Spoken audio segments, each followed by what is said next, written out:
Salut les amis, bienvenue. Hier, j'ai fait une vidéo où j'ai parlé du Togo, où un colonel de l'armée française qui est basé au Togo menaçait un journaliste devant les militaires togolais, devant l'armée togolaise. Et ce journaliste était en train de faire uniquement son travail. Cette arrogance commence à faire un peu trop en Afrique. Et des pseudo-leaders, des pseudo-intellectuels et les chefs d'État ou les dirigeants dirigés devraient se lever. Parce que très bientôt, ils seront chassés du pouvoir. Chassés du pouvoir. Je n'ai même pas fini de faire cette vidéo. Une autre image arrive. Une autre information arrive. Les amis, concernant le Tchad. Kaka Mahamad Déby, qui veut donner des leçons au général Oligui.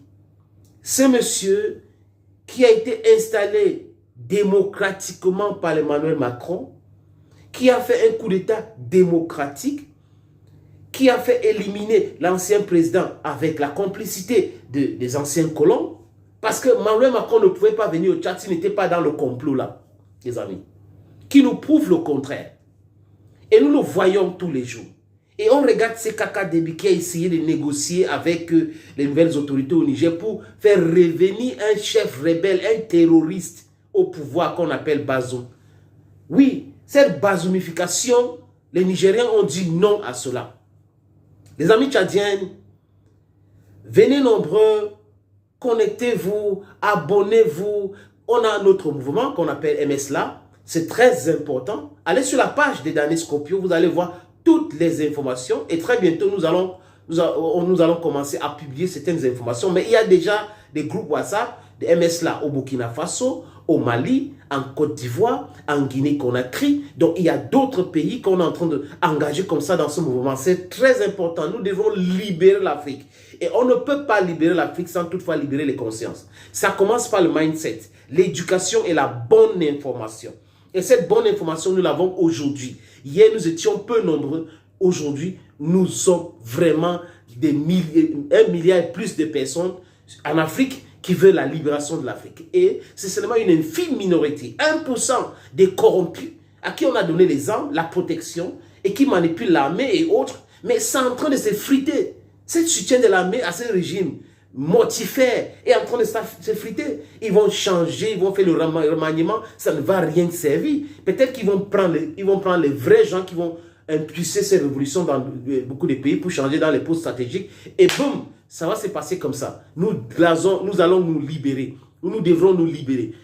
Be it a military man, a policeman, les militaires souffrent comme tout le monde. Ils voient comment nos biens sont pillés. Est-ce qu'ils sont contents, ces militaires-là? Est-ce qu'ils ont le bon salaire? D'ailleurs, l'exemple est palpable dans beaucoup de pays africains. Les militaires qui sont sur le terrain sont hyper mal payés. Pendant ce temps, les médecins, les enseignants sont maltraités. Les fonctionnaires, quand ils sont en retraite, c'est grave encore. Et l'autre jour, j'ai regardé une vidéo d'un pseudo-intellectuel français qui s'appelle Jacques Attali, qui a raconté les inepties, les CACA.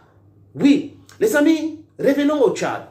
Revenons au Tchad où ce monsieur a remplacé son père et qui veut donner des leçons de démocratie aux gens. Juste parce que la France l'a imposé pour aller à la réunion au sommet de la CEDEAO au Nigeria. Il s'est quoi tout permis, quoi qu'il est trop fort.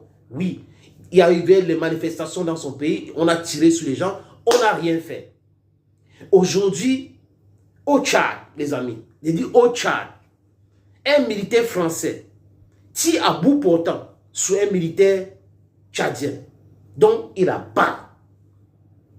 Dans les termes clairs, il a tué. Oui, un militaire français. Donc, un militaire français. Seigneur Jésus-Christ. Quand un militaire camerounais ou africain essaye un truc comme ça, même un civil, pour tuer un militaire français en France, vous allez voir le monde entier. C'est-à-dire que des chaînes de télévision vont s'arrêter. Les radios vont s'arrêter. Mais comme les Africains sont des mouches, on peut tuer facilement. Nous sommes les souris, les rats. On peut tuer facilement et rien ne va se passer. Regardez la réaction en Afrique. Aucun chef d'État ne s'est levé pour condamner cela. Aucun chef de la diplomatie des pays africains n'a condamné cela. Et en Europe, ce gamin qu'on appelle Macron n'a pas condamné. On dit que l'armée française ou un soldat français a tué, a battu un soldat tchadienne au Tchad. Madame Colonna n'a pas fait de sorties. Anthony Blinken n'a pas fait de sorties. Les amis, la terre va trembler. La terre va trembler si un noir d'Afrique, ou un noir tout simplement, ou un soldat africain tue un Français en France, ou tue un Américain, un soldat américain aux États-Unis. La terre entière va trembler. Et comme on a quelqu'un qui n'est pas à sa place, qui a usurpé, il commence plutôt à traquer le monsieur que vous voyez là. Je vais mettre juste sa photo. Le monsieur que vous voyez là est traqué. Il est un responsable politique. Et là où on a tué le militaire, il devrait quand même dénoncer. Et il dénonce. Et Kaka Déby Mahamat le pourchasse avec l'aide de la France. C'est à dire que c'est normal les bases militaires qui sont au Tchad. Regardez l'état de la vie même des Tchadiens. Les Tchadiens vivent dans la précarité totale, alors qu'il y a le pétrole là-bas, il y a la richesse là-bas. La France est en train de piller systématiquement le Tchad aujourd'hui. Qu'est-ce que 10 bases militaires, 10 bases militaires, regardez les doigts de la main, 10 bases militaires français font au Tchad? Si ce n'est pas de piller ce pays, si ce n'est pas d'exploiter sauvagement ce pays, ces bases militaires doivent dégager les amis. Tôt ou tard, et Kaka Déby, il va bientôt aller dans les toilettes. Kaka Déby doit comprendre que la poubelle de l'histoire l'attend. Il n'est pas à sa place et il a usurpé, il a été imposé démocratiquement par Emmanuel Macron de la France qui prétend soutenir la démocratie de Ambazoum au Niger et qui nuance à ce qui concerne le Gabon et qui fait éclore, exposer même, ils exposent l'incohérence totale dans la façon où ils gèrent la diplomatie et ils croient qu'on ne voit pas. Les Tchadiens doivent se lever comme un seul homme. Tchadiens et Tchadiens, ne vous laissez pas manipuler, ne vous laissez pas piétiner. Oui, mobilisez-vous, organisez-vous autour de ce mouvement de la libération de l'Afrique et aussi d'autres mouvements en Afrique pour pouvoir vous libérer. On a dit, les amis, après le Niger, on a eu le Gabon, espérons que ça se passe très bien au Gabon. Le Tchad et les autres pays qui sont dirigés par les dynasties depuis des années doivent bouger. Nous ne voulons plus rester dans la galère totale, nous ne voulons plus rester dans la misère.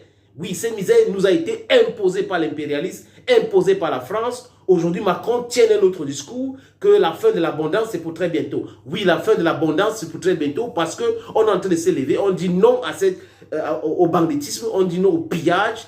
Et vous continuez maintenant, comme ça vous énerve, vous êtes déstabilisé. Un militaire français sur les terres africaines, abat un militaire africain sur les terres africaines. Et personne ne parle?